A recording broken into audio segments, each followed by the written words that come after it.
I'm going to just record the lesson just now. Yeah.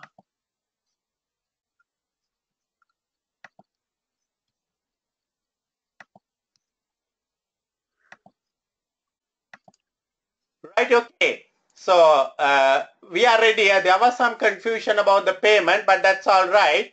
I have opened up a temporary page for you. So I will start off. I suppose tomorrow they should sort it out, that one. Okay, but have they received the payment? They say they have not received the payment, but the mail what you send it to me, I have forwarded to them. So they will check it tomorrow and do it. But in the meantime, I am going ahead with the lesson on a temporary account basis. Okay, perfect. It's all right. So as I said, as far as F2 is concerned, we are starting with F2. I sent you a little bit of a program for you. So you know the syllabus. It's about 15% of your marks on the long-term finance, 60% on financial reporting, mostly comprising the consolidated financial statement, and 25% on the ratios, the analysis of financial performance. So that's the structure. I sent you the first 6 hours. This is what we will be looking at: long-term finance, cost of capital, financial instruments, share-based, and EPS payment. EPS. So for next 24 hours, I have scheduled it like this. It's a very tentative one. Certain areas may take more time, certain areas may take shorter time. You have to guide me. If you feel I'm fast, you can slow me. If you feel I'm slow, you can make me fast. Okay? Okay, okay, no problem. Right. So just be free. You can ask any questions. You can tell me what you feel. It's your lesson, your time, your money. So it should be finally your satisfaction that I should be catering for. Okay, So no what I problem. want to start off with the subject called long-term finance. So we know the businesses, if you really look at business, they exist to make, what is the purpose of a business? It is to maximize the wealth. Generally, we call it a business, a limited company. In a limited company, the idea is to maximize the shareholder wealth, right? Okay? Yes. Yeah.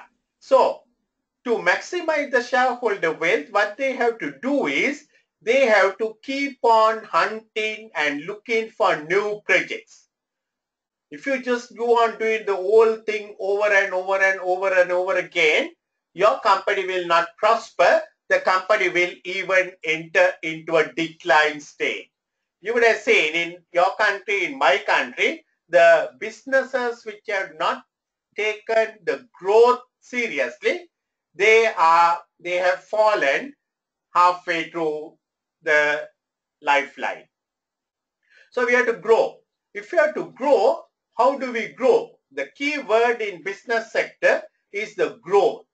You would have seen in your business magazines, newspapers, the company CEOs, company chairman, what do they talk about? They say our turnover has grown by so much. Our profits have grown by so much. And if you look at their targets, the targets is also to grow. No company ever in the world has said our target is to reduce our market share, to reduce our profit. Never. Even if they have made the $1 billion, still they want to grow. So if you want to grow, the way to grow forward is to look for new investment opportunities. In your earlier studies, in your P1, F1, you would have come across something called investment appraisals. You look at for projects with positive NPV, the new projects, and when you get a new project, you will do it. That is what it is going to create the shareholder wealth or the wealth for the owners. To do that one, what you need is you need finance, right? You need finance. So broadly, whatever we have to do, ultimately you need finance. So finance, we have to raise it. If it's an ongoing company, you might have something what we call internally generated funds. What is that? That is simply you have made some profit in the previous years, but you have not distributed everything as a dividend, and there is a balance available what you have kept for the company to reinvest in new projects and to grow. That's all right. That's a good thing to do. But not always every company, particularly a new company that is starting, they will have to go and raise money from the market. Why do they have to raise money? They have to invest on assets. What are the kind of assets they invest? The non-current assets and current assets. The both kinds of assets are needed for you for a business. Non-current assets are essentially the assets what we call property, plant and equipment mostly, and then there are some intangible assets also. They are meant not to be sold, but they are to be kept and use it to earn income, to earn revenue. The current assets are basically, as the name implies, they are very current. Your inventory, your receivables, your cash, they are continuously moving. They continue to change from one to the other, and that's the way that you do business. You take inventory, sell it on credit, then it becomes receivables. When you collect cash, it becomes cash. Again, go and purchase inventory, sell, receive, cash, all that cycle only will make profit. But to do that, you need non-current assets. And to do all that, you need finance. The finance, when you want to take money, you have mainly two sources of finance.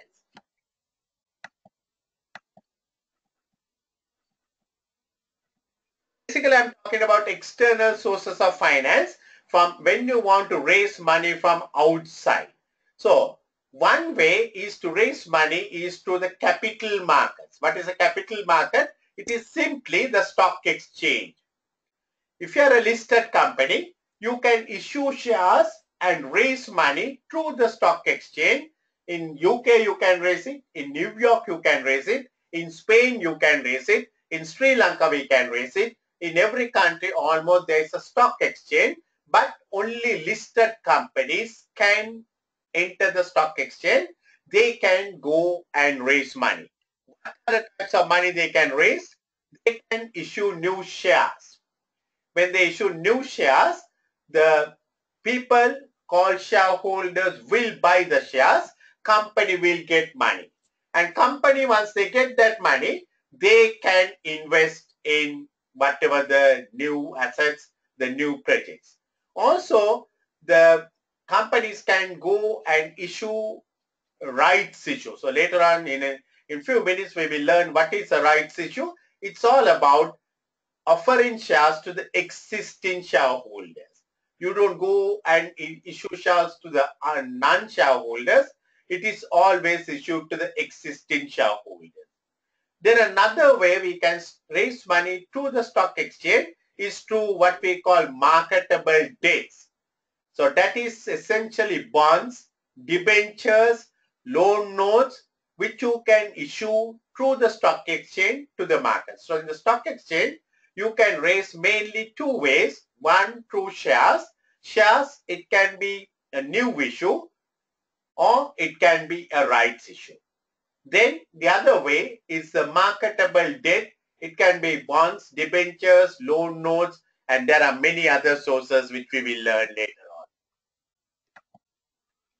Then the other and the most easiest way, most of the companies they do, we also do it, the bank borrowings.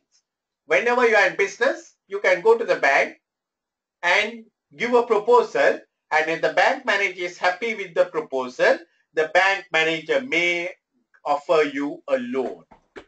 Now, these are the ways mainly the companies raise money. Venture capitalist. What do you know about venture capital, Borjo? Anything that you know what is a venture capitalist? Any idea?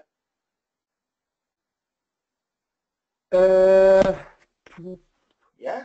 I think that it is when people invest in some new companies, Good, yes, good. uh, they have to they have to invest a little amount of money, Yeah. Now that is no, and basically, yeah, they you're normally right.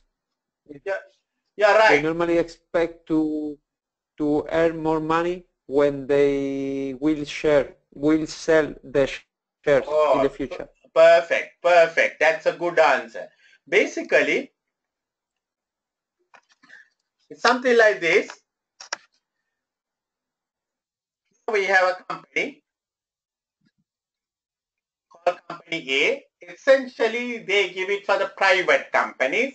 Private companies means they are not yet listed. So these people want some money, right? They want some, let's assume they want $5 million.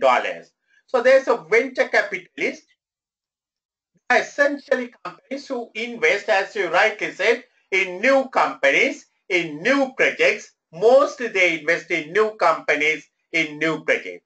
They take, say, at the rate of $5,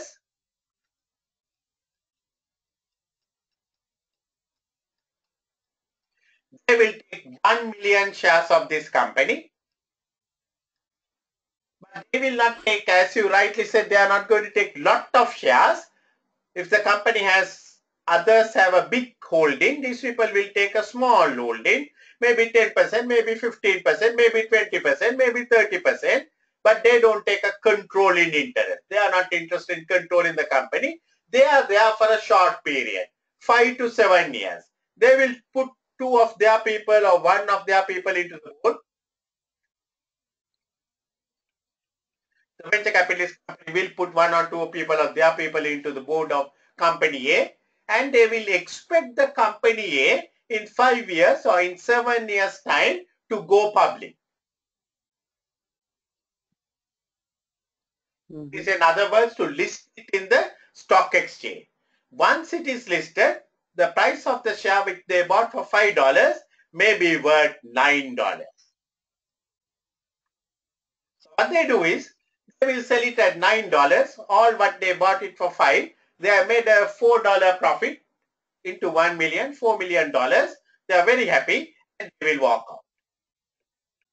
So what they simply do is they give the company that little initial capital they require, but one condition, you have to go public.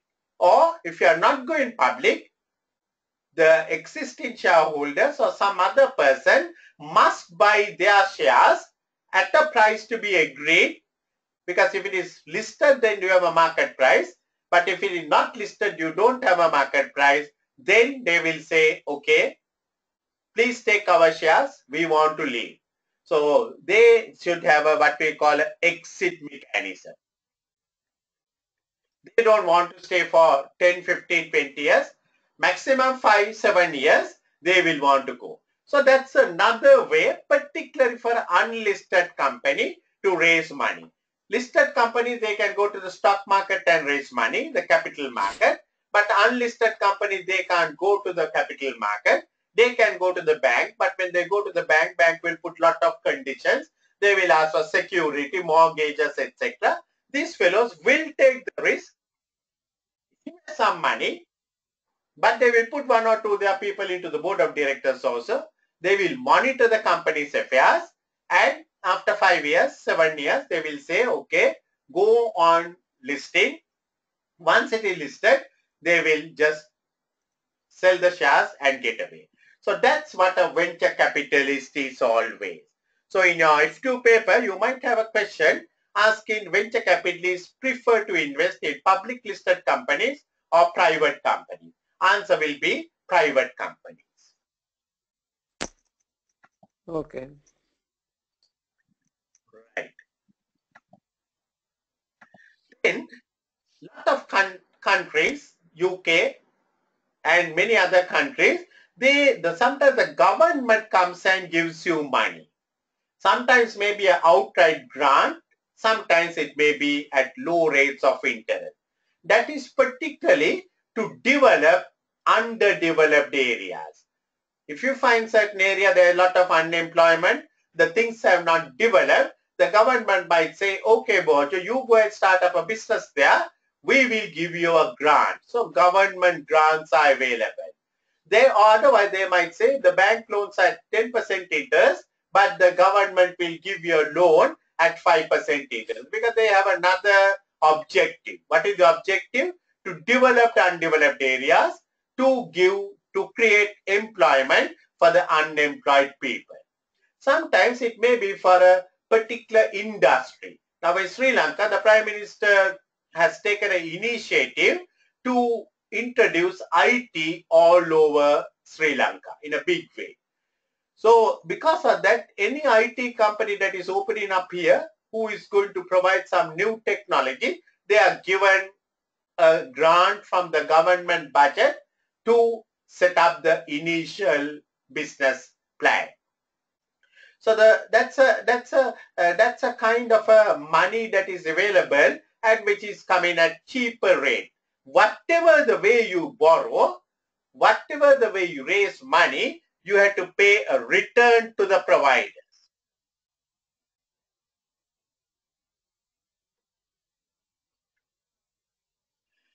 If you are a rich person, if you invest in a shares of a company, what is the return you will get, Bojo?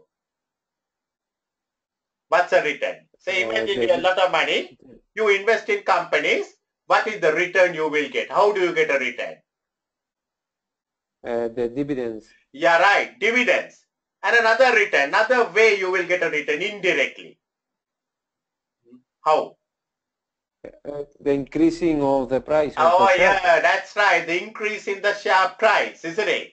Most of us invest more than the dividend because we think that the share price will go up. If the share price goes up, you buy it at $5, you can sell it at $7, you make a $2 in return there straight away. And that's what we call capital gains or the share appreciation. And also the company will pay dividends. So two returns, so that's what we call generally total shareholder return. Dividends per share plus the capital gains per share. So there may be a few questions in this one in your F2 paper asking what is the total shareholder return. If a person invests, say today the share price is $10, you buy it at $10. After 1 year, the share price has gone up to 11. So there's a capital gain of $1. In the meantime, the company paid a dividend of, shall we say, 50 cents. So the total return what you get is a dividend per share of 50 cents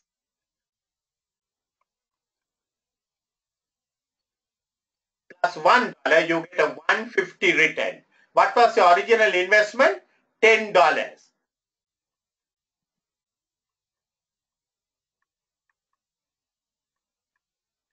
So 150 over 10 into 100, it's a 15% return what you have got on your investment.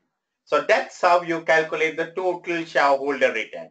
Capital gain plus the dividend paid divided by the price at the beginning of the year, that will give you the return what you have got for the whole year. Right, that's one way. Say you have money, you don't invest in shares, but you give it to the company in a form of a loan. What's the return you will get? The rate that you charge the company. Yes, what is that? That is called interest, isn't it? Interest. It is. Yeah, right. So from the company's point of view, whatever the way the company takes money, either the company has to pay dividends or the company will have to pay interest. So company has a cost of funds. So when the company takes money, company will have to pay dividends to the shareholders or the company will have to pay interest to the lender. If the company goes and borrow money from the bank, they will have to pay interest. If the company takes money from the shareholders, they will have to pay the dividends. But having said they have to pay, I have to qualify it a little bit. I want you to listen to this very carefully. Interest, the company is under obligation to pay. Whether you have profit or not, cash, there is cash or not, you must pay interest. It is called an obligation. Dividend, there is no obligation. Company can wait without paying a dividend. Right? No need to pay dividend. If you are a shareholder, if the company decides not to pay a dividend, you can't take the company to courts. Courts will say you have no case, just go home. But if you give a loan to the company, and if the company does not pay you the interest, you can take the company to court. The court will order, please pay interest. Not please pay, they will say pay interest. If you can't pay, liquidate the company, close the company, pay the lender. So interest is obligatory on the part of the company, but dividends is not obligatory. But if you don't pay dividend, shareholders will be unhappy. Shareholders will go and sell the shares. Then the share prices will drop. And the ultimate aim of your company is to maximize the shareholder wealth. It will not happen. So because of that, both the dividends and interest must be paid. And that's what we call the cost of finance to the company. So we will look at that one later on. But for the moment, you have to some of these things. So now I'm coming out of the two things what we discussed basically. Equity finance, that is the shareholders' money. The next one is the debt finance. So I want to discuss, this is long-term finance. This is money you will get, the money that you get it from the shareholder is never returnable unless and until the company goes for shutdown, liquidation or receivership. Till such time, you don't need to return any money to the shareholder. So this is long-term permanent funds, whatever the money you raise from the share capital. So another name for equity is the share ownership. So the moment you say equity shares, that means you are an owner of the company. The shareholders are the owners of the company. Directors are managers of the company. You and I, we put our money and we entrust our money to the directors. Directors must manage the company in such a way they will use our money, do good projects, make profits for us and pay us a dividend. If they don't do that, we being the owners, we can come to the annual general meeting and say we are not happy with this set of directors, we want to remove them and we want to appoint some new set of directors. So the shareholders have the power. Only thing, at the annual general meeting, also at a special meeting, they can come and say we are not happy. If the directors are paying good dividends, they will be happy. They will reappoint them for another year and another year and another year. So remember, the shareholders are the owners of the company. They are the most powerful fellows.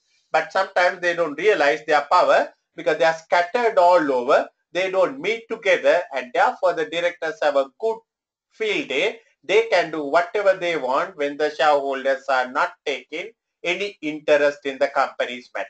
This is how we found in 1980s, 1990s, lot of big companies collapsing with the start of the Enron.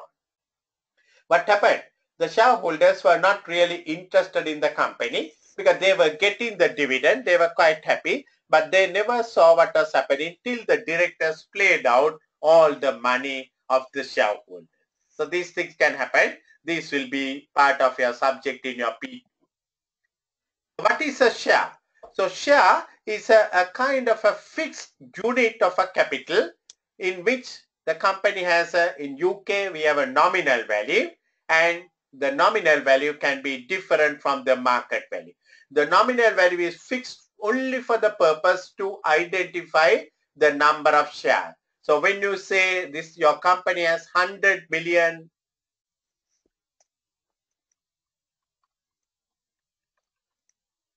shares of £1 each,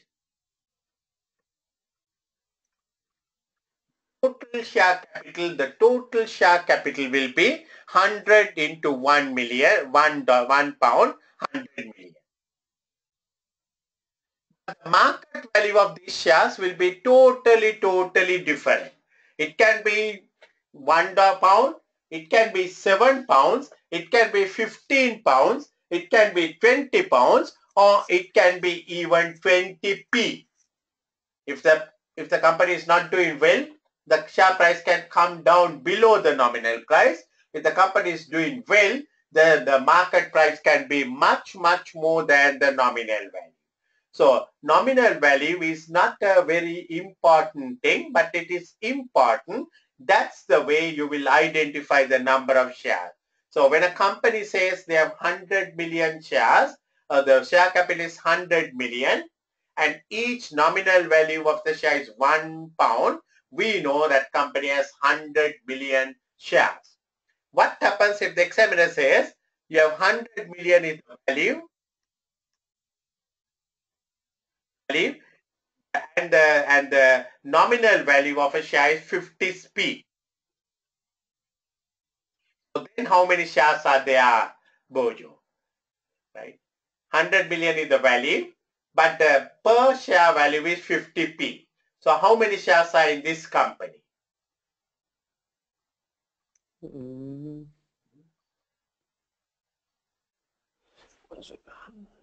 Yeah. The first one, 50 million. is it 50 or yes? No, 50 or 2 million. 200 million. 200 million, isn't it? 200.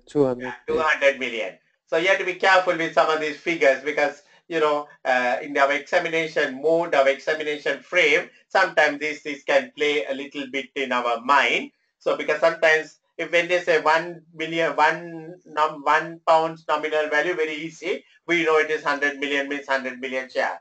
But when they say 100 million is the value, but each share is 50p, so we have to divide it by 50 to get the number of shares, which is going to be 200 million.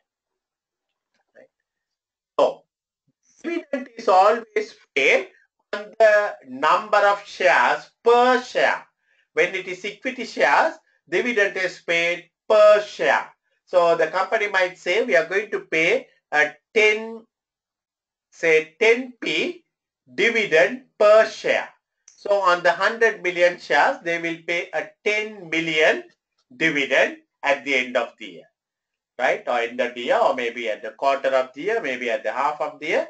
The dividend is always paid per share, not a percentage. Earlier it was percentage, but now no longer percentage, it's per share, 10 cents or 20 cents or whatever it may be.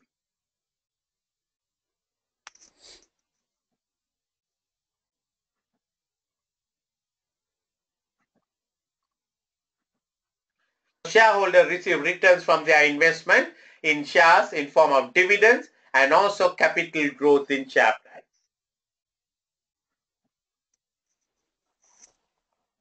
There are two kinds of shares. Any idea you have what is ordinary shares and what is preference shares? Any idea you have about it? Yes, any ordinary share is the normal shares that you buy, and you only have the right to receive dividends when the directors decided to do so. Okay. But preference shares means that you have to receive the dividends every year. Doesn't mind if the director can say you, okay, we have decided to not to pay dividends. Is very similar to the loan. Okay. Slightly different. Yeah, slightly different. The ordinary shares, that's what we call equity shares. shares, they are the people who really own the company. They control the company. The preference shares, they are entitled for the dividend in preference to the ordinary shares. Interest you have to pay, compulsory. Preference shares also you don't need to pay it, but you can't pay an ordinary dividend without paying the preference dividend. Understand? It is preference, right? Not compulsory to pay a dividend. I'll come to that in a minute. There are something called cumulative preference dividend. I'll come to that. Dividends, whether it's ordinary dividends or preference dividend, can be only paid out of profits. After arriving at profit, after paying the taxes, if we have a profit after tax, first thing you must pay is the preference dividend. You can wait without paying the preference dividend and you can wait without paying the ordinary dividend. But you can't pay the ordinary dividend without paying the preference dividend. Do you get the point? Yes. Yeah. So that is what we But call. do you Yeah. do you have to pay in the same quantity? I mean, you have, for example, in 2016, you have a profit Yeah. out of tax, everything. Okay. After paying tax, you have a profit. Yeah. Imagine 100. Okay. And you have 5 preference shares and Okay. 5 ordinary shares. Okay. You have to pay them, all of them, 10, or you can pay, for example, ordinary shares one different amount than preference shares. Good question. Preference shares, always the dividend is predetermined. I told you ordinary shares, equity shares, we give it as a dividend per share. Say 20p per share. That can be decided by the director. Preference shares, it is given as a percentage of the nominal value at the outset. When you say 6% preference shares, whether you make 100 million profit, 200 million profit, 50 million profit, you have to pay only the 6% dividend. Even if you have double the profit, triple the profit, you only have to pay the 6%. But the ordinary dividend, the directors can decide. Yeah, we have a big profit, we are going to pay 50 cents per dividend. We have big profit, we are going to pay £1 per share. They can decide it. This can vary. Okay. This is paid only based on the nominal value. Right here it is paid not on the nominal value, it is paid as a dividend per share, but this is pre-decided, predetermined, and that's what we call a 6% preference dividend based on the nominal value. If the nominal value is £1, whatever the market price, it does not matter. You will pay 6 cents per share if the company decides to pay a dividend. Now, what do you mean? I mean by saying company decides to pay a dividend. As I said, the dividends, the company can wait without pay. But if the company decides to pay a dividend, the preference shares must receive preference before the ordinary. You can't declare an ordinary dividend without paying the preference share. Interest is not paid out of profit. Interest is paid before arriving at profit. It's an expenditure. Interest is an expenditure. Dividend is not an expenditure of the company. Dividend is a payment out of profit. Once you make a profit only, you pay a dividend. Interest, whether you make a profit or not, you must pay. Just like paying salaries, just like paying electricity, just like paying water, you must pay interest. And because of that, interest is a tax deductible expenditure. Because it is paid as an expenditure, and then only you look at the profit before tax, and from there only you pay the taxes. But dividend is paid out of profit, profit after tax, and therefore it is not allowed for tax deductibility. So that's one thing that you will learn. Other thing is, in the event of liquidation, after paying all the people, the lenders, the tax people, everyone, finally the two people who will be ranking for the final in the line, in the queue, the preference shares and ordinary shareholders. There again, the preference shareholders will get priority over ordinary shareholders. So in the event of liquidation, the final two parties to get the money will be the ordinary holders and the preference shareholders. Preference shareholders will have preference. So by the implication, when you say preference, it means they have a preference over dividend, preference over settlement in the event of liquidation over and above the ordinary shares. But the dividend rate preference, it's pre-decided. Ordinary, you can decide any amount. Okay.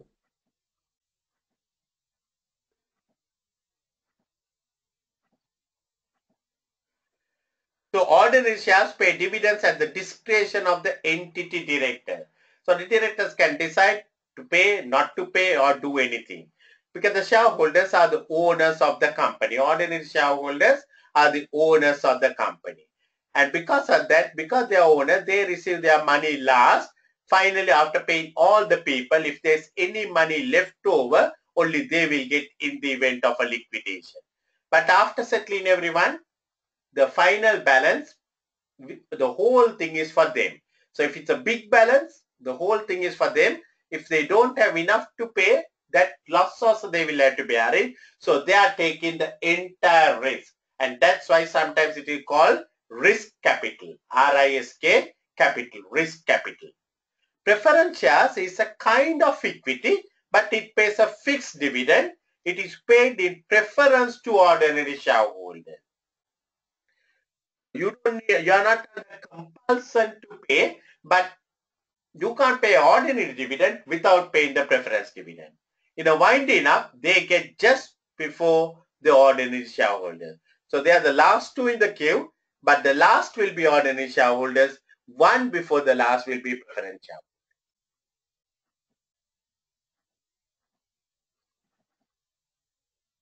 So that's we compare the preference dividend, preference shares with the ordinary shares. Now we are comparing preference shares with the debt capital, the loans. So preference shares, they pay a fixed dividend in proportion to the share's nominal value.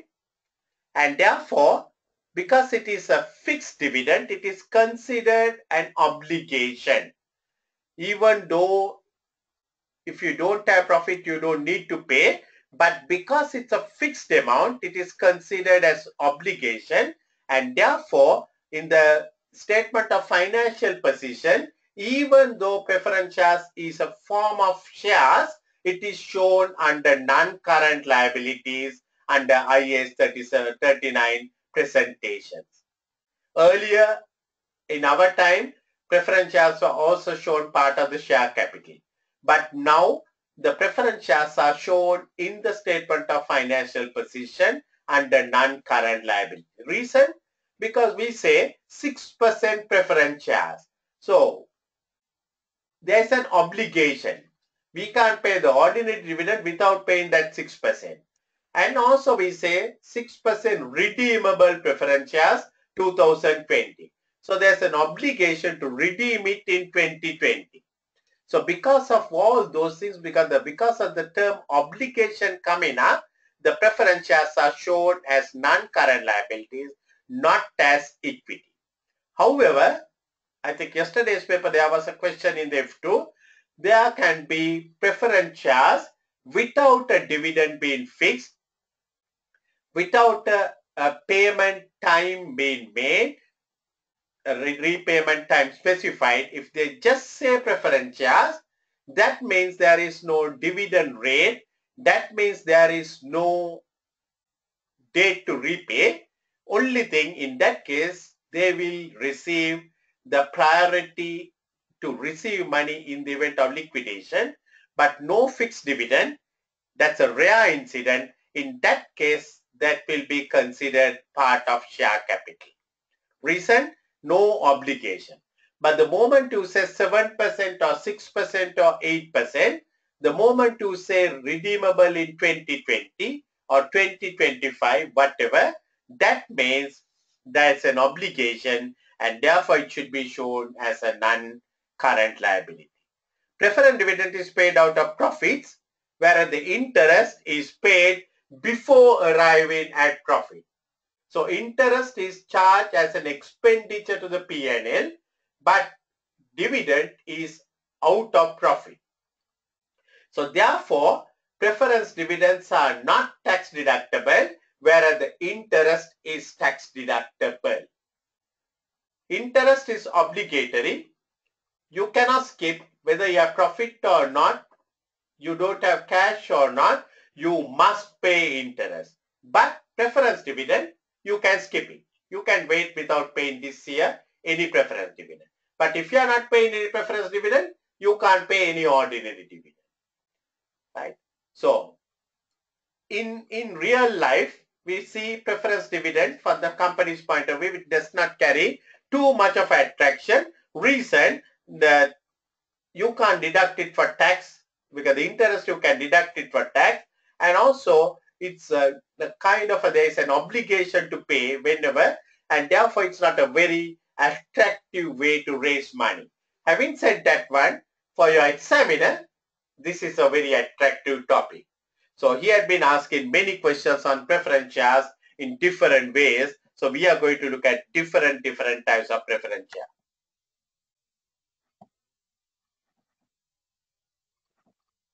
Types of preference shares. First one, cumulative preference shares. So as I said, the dividend is not obligatory, but you have said 6% cumulative preference share. So 2015 you don't pay. For whatever the reason, you decide you are not going to pay the dividend. Either you don't have profits, or maybe you have profit, you don't have money, or whatever the reason, you are not paying it. Next year when you are paying, you have to pay with the arrears. So cumulative means you have to pay 12% next year.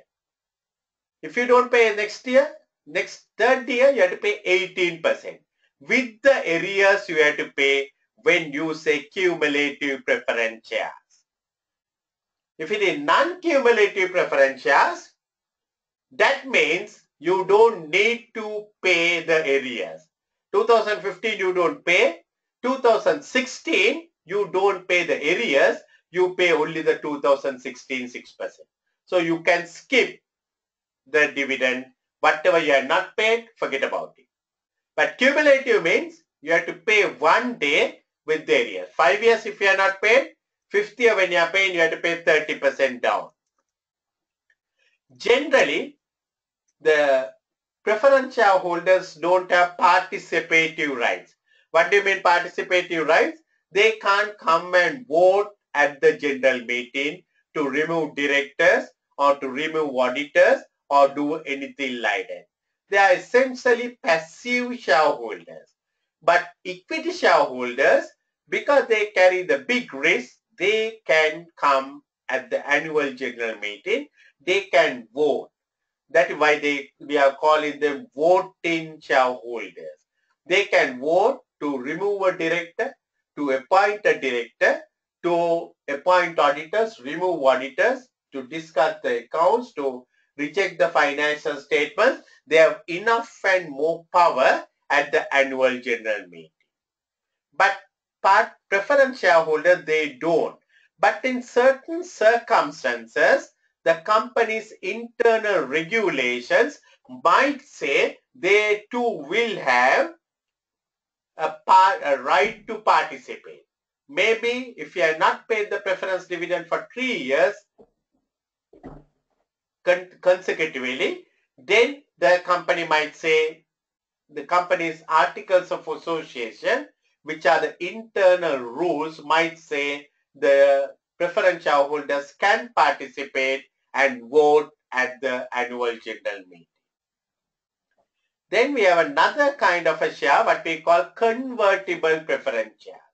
So as I said, the preference shares, you get only a fixed dividend. So maybe 6%, that's all you will get. You might find, so if it's a $1 share, £1 share, 6% means 6 cents per share. You might find the ordinary shareholders get in big dividends, 40 cents, 50 cents, 60 cents, that kind of a thing. If the company gives the right for you to convert your preference shares to ordinary shares, you might decide to convert it if the ordinary shareholders are getting big dividends. If they are not getting big dividends, you may not want to convert it. So that's what we call convertible preference share. Then the final one is the redeemable preference share. Normally, almost all the preference shares are redeemable. But sometimes, so when you say redeemable, they will give a specified date, 2015 redeemable. So when they say 6% preference shares 2020, that means it is redeemable in 2020. The company must pay money and buy the shares in 2020. When they say 7% 2025, in 2025 you have to redeem it. If they just say 7% preference shares, that means they are irredeemable preference shares. That means the company has no obligation to redeem, but the company has still the obligation to pay the dividend whenever the company makes a profit. So still it will be considered as a non-current liability, not as equity shares.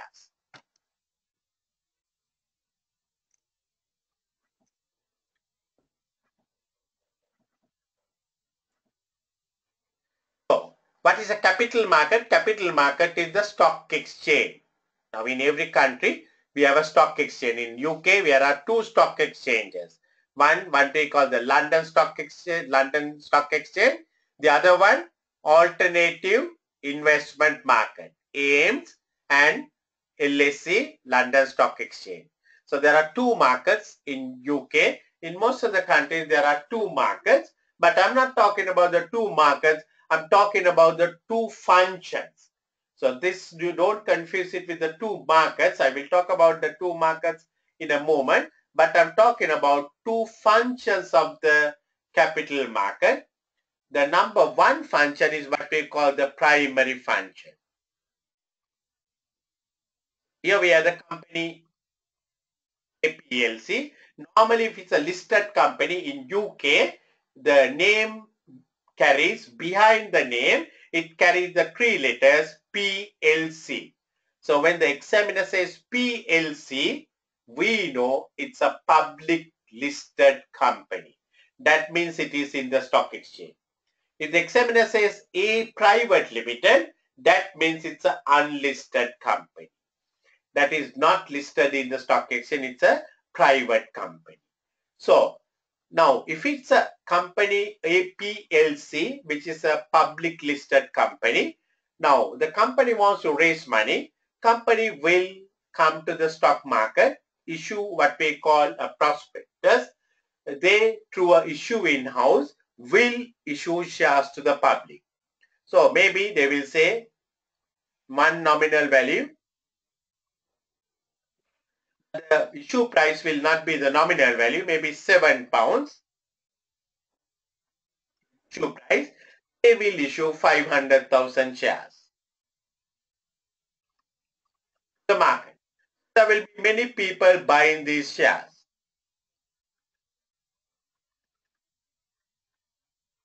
So they will pay money and buy the shares, and the money will come to the company. The company has got 3.5 million, and with that they can go and do whatever they want to do with. For the specific purposes they ask for money, they can use that money.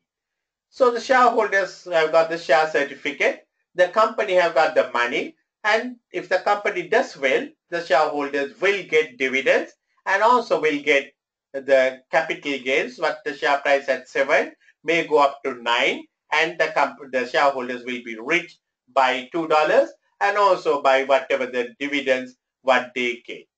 So this is the primary function of the stock market. That is to facilitate the companies to come to the market and to raise money through the stock exchange.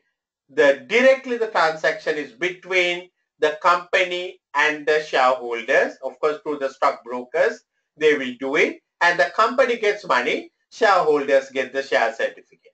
Now imagine you, Mojo, has bought 100,000 shares in this company, rate of 7. You gave 700,000 money and bought 100,000 shares out of the 500,000 shares. Now, after 3 months, after 6 years, after 3 years, the company has paid dividends. You need some money, right? So you have to sell your shares.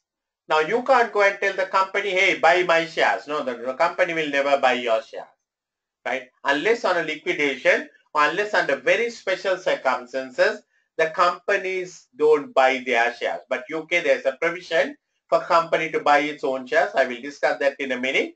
But if you want money, what can you do?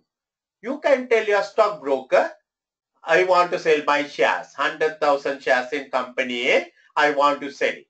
So, I'm Kumar, I want to buy 100,000 shares in this company. Now, the company is not issuing any new share. So, what happens is, we will exchange it.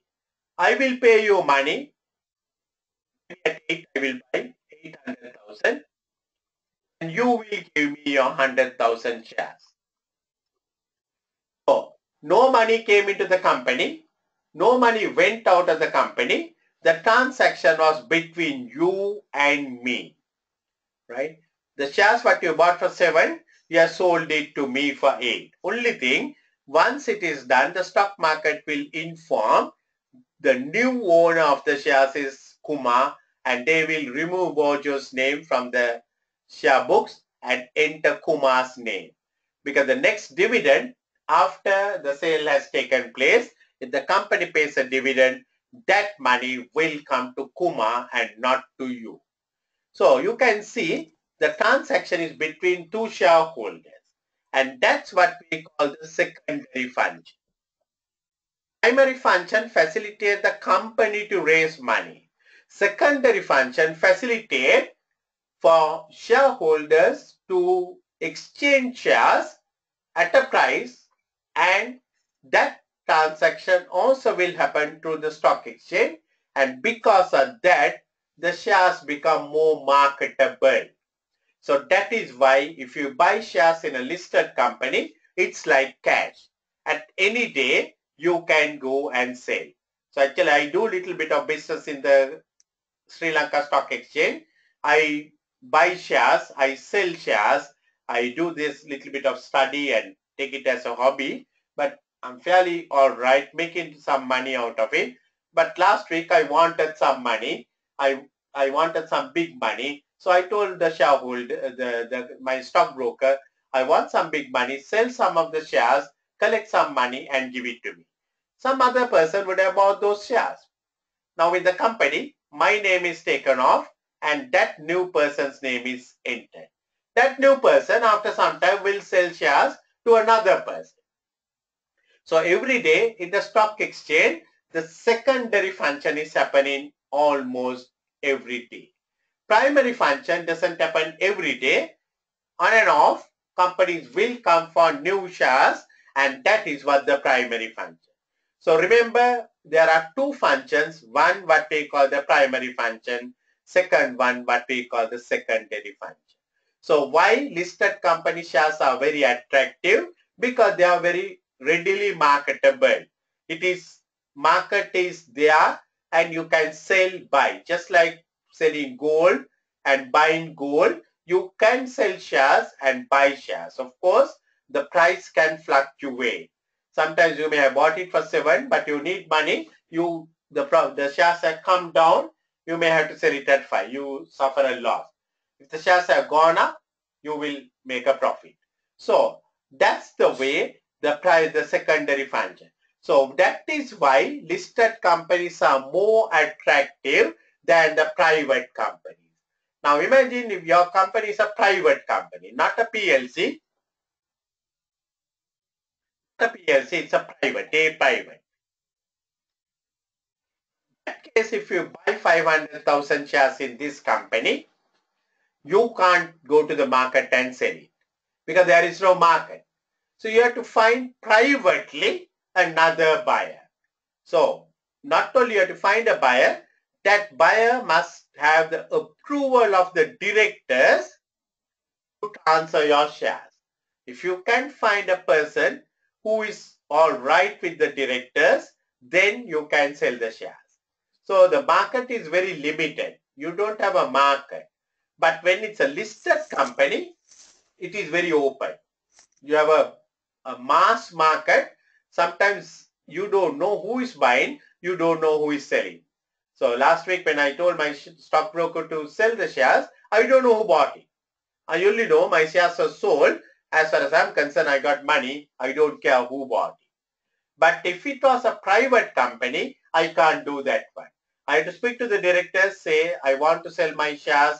My daughter is getting married. I need some money. I want to sell the shares. Then they will say, okay, who is your prospective buyer? So where I say so and so, they say, no, we don't like him. We can't allow him to be the shareholder. So you can't sell it. Sometimes one of the directors may want to buy it. It's all right. So it's a very restricted transaction. That's a big difference between a private company and a public company. What happens in the secondary function doesn't happen in that private company scenario.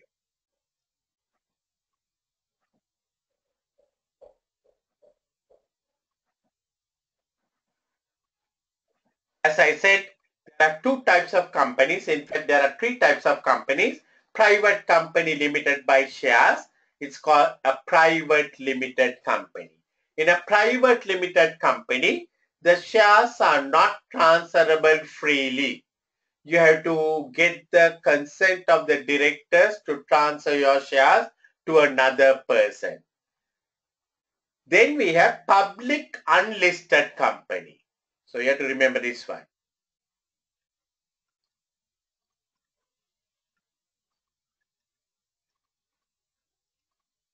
The private always it is unlisted.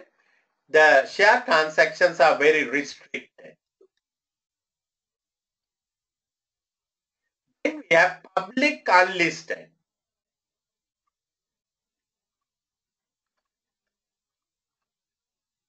It's a public company, but it is unlisted. So you can't go to the share market and sell, but you can sell your shares to anybody. You can find your buyer and sell it. The directors can't say anything because it's a public company. Then we have public listed companies.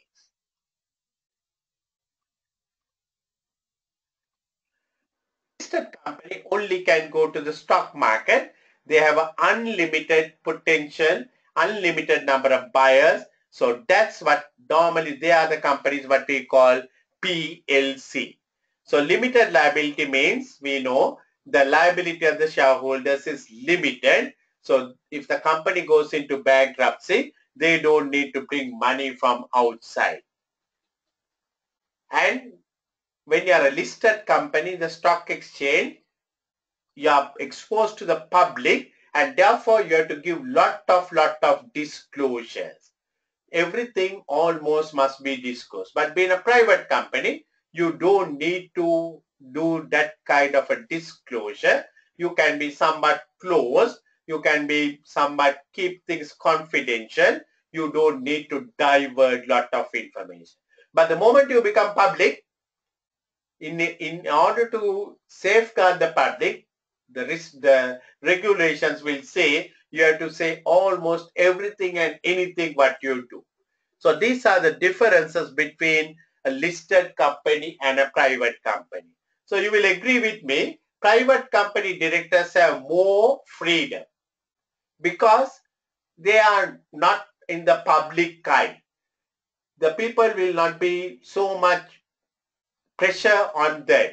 But being a public listed company, wow, that's a pressure situation.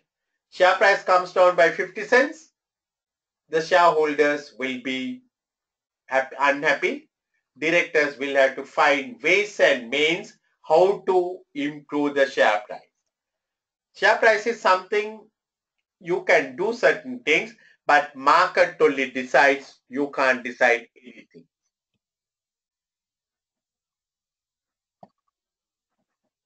So, our next topic will be about the listing of companies. So Thursday, we are meeting Thursday again, no? Yes. Yeah, Thursday when we meet, we will look at the listing and balance part of this story. Okay. Okay, so I'll send you the recorded link and I'll send you the slides of the whole thing, but I need to do some part more on the balance part of this slides. We will do all that on Thursday when we meet. Okay, perfect. Okay, right. So I'll see you on Thursday, Bojo, at the same time. Okay. See you Okay, then. right. Okay, thank you. Have a great day. You too. Bye. Bye. Take care.